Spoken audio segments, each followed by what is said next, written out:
Va-t-elle survivre à cette crise?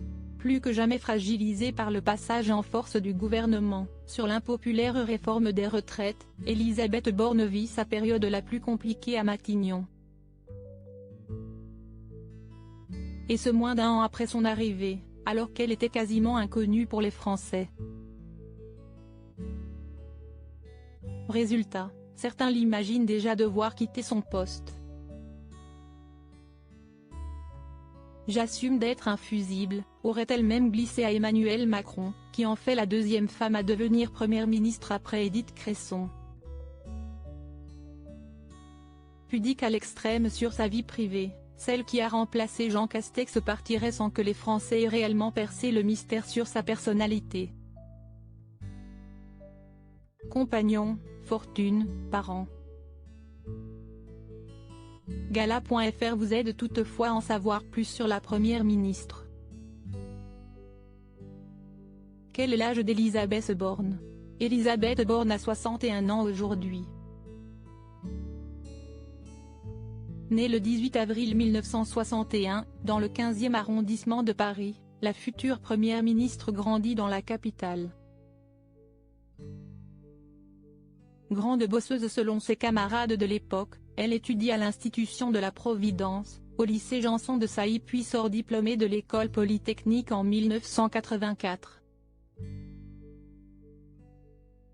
Elisabeth Borne intègre ensuite l'École nationale des ponts et chaussées et devient ingénieure des ponts, des eaux et des forêts. Elisabeth Borne, l'évolution physique de la première ministre en images. Qui est le compagnon d'Elisabeth Borne? Divorcée, Elisabeth Borne a refait sa vie avec un homme dont l'identité reste secrète. L'ex-directrice de cabinet de Ségolène Royal refuse en effet d'en dire beaucoup sur sa vie privée. Je n'habite pas avec mon compagnon, qui vit en partie en Bretagne, et je n'ai pas du tout envie de l'exposer, avait-elle simplement assuré à Elle. Tant pis pour les curieux. Qui est l'ex-mari d'Elisabeth Borne? On en sait un peu plus sur l'ancien époux d'Elisabeth Borne.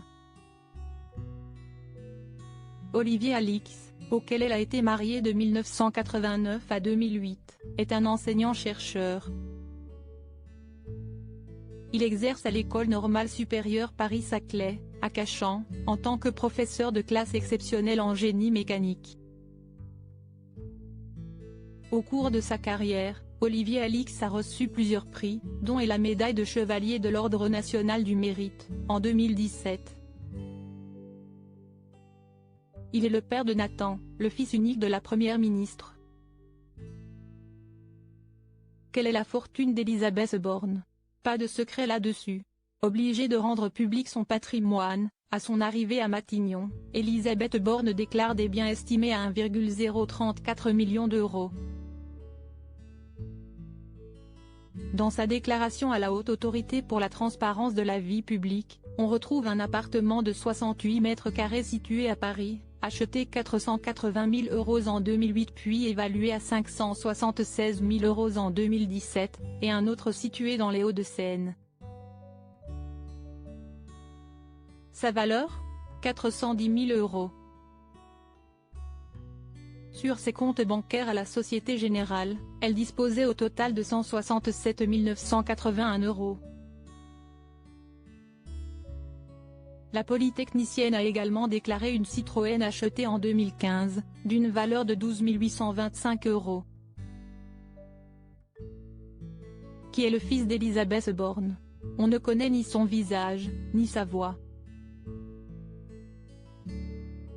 Pour avoir des informations sur le discret Nathan Alix, il faut se rendre sur sa page LinkedIn. On apprend que le trentenaire est maître de conférences à l'université Paris-Est Créteil depuis septembre 2022. Docteur en droit, celui qui partage l'amour du cinéma avec sa mère Elisabeth Borne a auparavant été enseignant à l'université Panthéon-Assas à Paris. Qui sont les parents d'Elisabeth Borne? Elisabeth Borne est la fille de Joseph Borne, né Bornstein en Belgique, et de Marguerite Le Sen, pharmacienne dans le Calvados.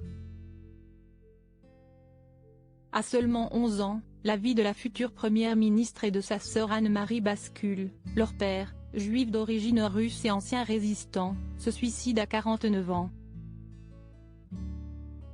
Elisabeth Borne devient pupille de la nation. Déporté en 1942, Joseph Borne, qui dirigeait un laboratoire pharmaceutique avec son épouse, ne s'est jamais remis de ce traumatisme après la guerre et garde de lourdes séquelles. Toute mon enfance, je l'ai connu vivant de façon décalée. On se croisait de temps en temps, racontera-t-elle. Crédit photo, Frédéric Chambert panoramique.